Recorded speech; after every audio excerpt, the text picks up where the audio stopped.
Hitler کی زندگی پر ایک کہانی ایڈولف ہٹلر کی زندگی ایک پیچیدہ اور متنازع موضوع ہے جس نے دنیا کی تاریخ کو ہمیشہ کے لیے بدل دیا۔ اس کی زندگی کی کہانی ایک ایسی تاریخ افسوسناک اور عبرت انگیز کہانی ہے جس سے ہمیں بہت کچھ سیکھنے کو ملتا ہے۔ ہٹلر کا جنم 20 اپریل 1889 کو آسٹریا کے شہر برنو میں ہوا۔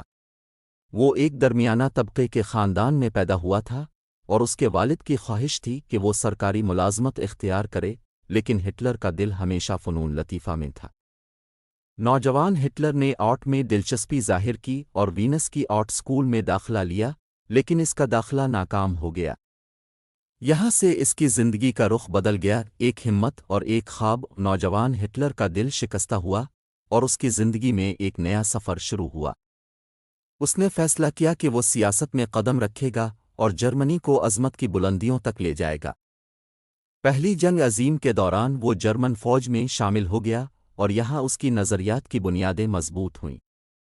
جنگ کے دوران وہ زخمی ہو گیا اور یہ اس کے ذہنی اور جذباتی طور پر ایک سنگین موڑ ثابت ہوا۔ پھر آغاز ہوا نازی پارٹی کا۔ جنگ کے بعد ہٹلر نے جرمنی میں بڑھتی ہوئی اقتصادی اور سیاسی بدحالی سے فائدہ اٹھایا۔ وہ ایک انتہا پسند قوم پرست نظریہ لے کر سامنے آیا جسے نازی ازم کہا گیا۔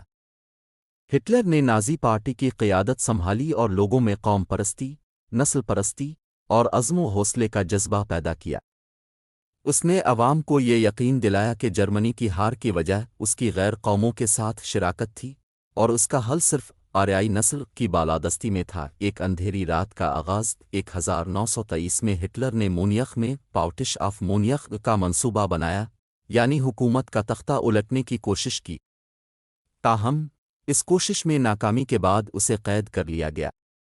قید کے دوران اس نے اپنی مشہور کتاب مائن کیمپف میری جدوجہد لکھی، جس میں اس نے اپنے نظریات، قوم پرستی اور عرق پرستی کو تفصیل سے بیان کیا۔ اقتدار کی رات 1920 کی دہائی کے آخر میں جرمنی میں اقتصادی بحران شدت اختیار کر گیا۔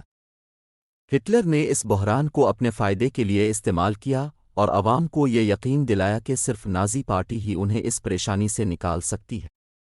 1933 میں ہٹلر چانسلر بن گیا اور اس کے بعد اس نے ایک کر کے جرمن حکومت کے تمام اداروں پر قبضہ کر لیا۔ دوسری جنگ عظیم۔ ہٹلر کے اقتدار میں آنے کے بعد اس نے جرمنی کو ایک جنگی مشین میں تبدیل کر دیا۔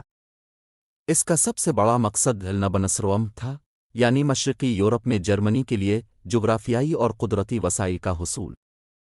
اس کے لیے ہٹلر نے 1939 میں پولینڈ پر حملہ کیا، جس سے دوسری جنگ عظیم کا آغاز ہوا۔ اس جنگ میں دنیا بھر کے ممالک شامل ہوئے اور ہٹلر کے حملوں نے لاکھوں افراد کی جانیں لے لیں۔ یہودیوں کا قتل عام۔ ہٹلر کا سب سے سنگین جرم اس کے ہاتھوں ہولوکاسٹ تھا، جس میں اس نے تقریباً 6 ملین یہودیوں، سیاسی مخالفین، نسلی اقلیتوں اور معذور افراد کو قتل کیا۔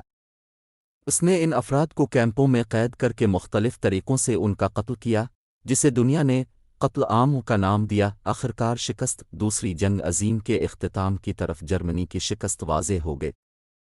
1945 تک جرمنی کا بیشتر حصہ تباہ ہو چکا تھا اور ہٹلر کی فوجی مشین بھی ناکام ہو چکی تھی۔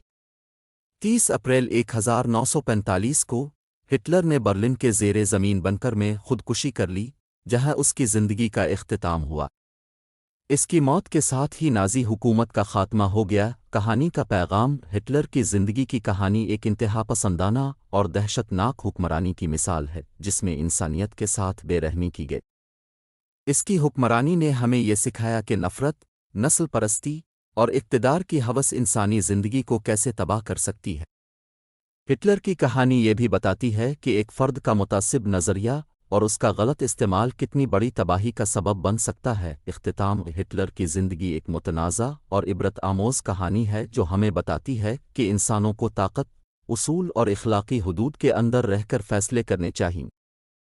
اس کے ذریعے ہمیں یہ بھی سیکھنے کو ملتا ہے کہ اقلیتوں کے حقوق کا تحفظ، جمہوریت کی اہمیت اور عالمی امن کے لیے انسانوں کو ہمیشہ ایک دوسرے کا احترام کرنا چاہیے۔